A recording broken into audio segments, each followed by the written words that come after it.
Assalamualaikum warahmatullahi wabarakatuh. Ketemu lagi dengan saya, mata kuliah pembelajaran terpadu dengan materi model-model pembelajaran terpadu. Model pembelajaran terpadu yang pertama adalah model penggalang, di mana ditandai oleh ciri pemaduan yang hanya terbatas pada satu mata pelajaran saja, misalnya mata pelajaran bahasa Indonesia. Materi pelajarannya tentang menyimak, berbicara, membaca, dan menulis. Nah, proses pembelajaran butir-butir tersebut dilaksanakan secara terpisah. Model yang kedua, model keterhubungan, bahwa butir-butir pembelajaran dapat dipayungkan pada induk mata pelajarannya tertentu, seperti kosakata, struktur, membaca, dan mengarang, dipayungkan atau digabungkan pada mata pelajaran bahasa Indonesia dan sastra Indonesia. Akan tetapi, pembentukan pemahaman dan keterampilan dan pengalaman langsung tidak otomatis karena guru harus memperhatikan pelajaran secara terpadu. Yang ketiga adalah model sarang, yaitu pemaduan bentuk penguasaan konsep keterampilan melalui sebuah kegiatan pembelajaran, misalnya memfokuskan pada pemahaman tentang bentuk kata, makna kata, menentukan ciri bentuk dan makna kata-kata dalam puisi, serta membuat ungkapan dalam menulis puisi. Yang selanjutnya keempat adalah model urutan atau rangkaian,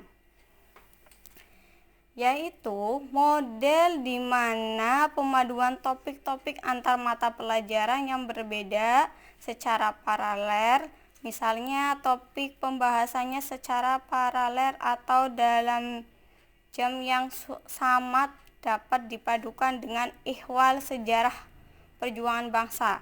Contohnya mata pelajaran bahasa Indonesia dengan mata pelajaran IPS diajarkan secara bersamaan meskipun keduanya termasuk mata pelajaran yang berbeda. Yang kelima, model bagian atau shared merupakan pemaduan pembelajaran yang mengakibatkan adanya overlapping atau ide pada dua mata pelajaran saja, bisa juga lebih, misalnya pembelajaran kewarganegaraan dalam PPKN dapat bertumpang atau bertumpuk tindih berkesinambungan dengan pembelajaran dalam tata negara, PSBB, dan sebagainya.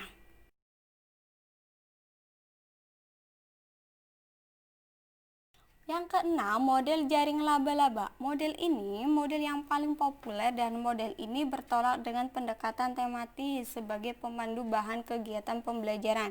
Contohnya pada tema yang sudah ditentukan, dapat mengikat kegiatan pembelajaran dengan baik dalam mata pelajaran tertentu maupun lintas mata pelajaran. Tema 1 dapat mengikat matematika, bahasa Indonesia, musik, IPA maupun IPS.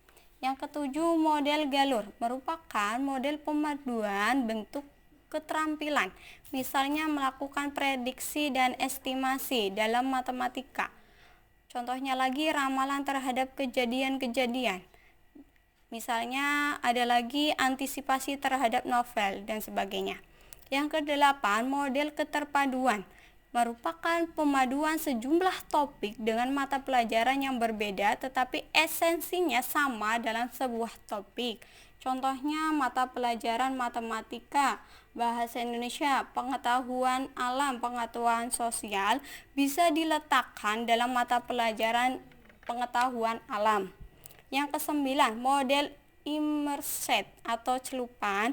Model ini dirancang untuk membantu siswa dalam menyaring dan memadukan berbagai pengalaman dan pengetahuan dihubungkan. Contohnya seorang mahasiswa yang memperdalam ilmu kedokteran, maka selain biologi, kimia, komputer juga harus mempelajari fisika. Intinya setiap mata pelajaran dalam model ini dapat ada satu kesatuannya. Contohnya lagi seorang guru sekolah dasar maka harus mengetahui kurikulum, standar kompetensi dasar, silabus, dan rencana pelaksanaan pembelajaran dan sebagainya. Yang ke-10, model jaringan merupakan model Tidak seperti model sebelumnya, pelajaran mengarahkan proses integrasi melalui pemilihan yang mereka butuhkan dan kerjasama dengan seorang ahli dalam mencari data, keterangan atau lainnya sehubungan dengan mata pelajaran tersebut, sehingga siswa secara tidak langsung mencari tahu dari berbagai sumber. Sumber dapat berupa dari buku bacaan, internet, TV, saluran radio, atau dari kakaknya, saudaranya, atau dari orang tuanya secara langsung. Contoh lagi, seorang arsitek secara otomatis harus mengetahui desain-desain dasarnya bagaimana dan mencari sumber-sumber bahan yang akan dikerjakannya. Model pembelajaran terpadu yang sering digunakan di sekolah adalah model jaring laba-laba, model keterhubungan, dan model keterpaduan.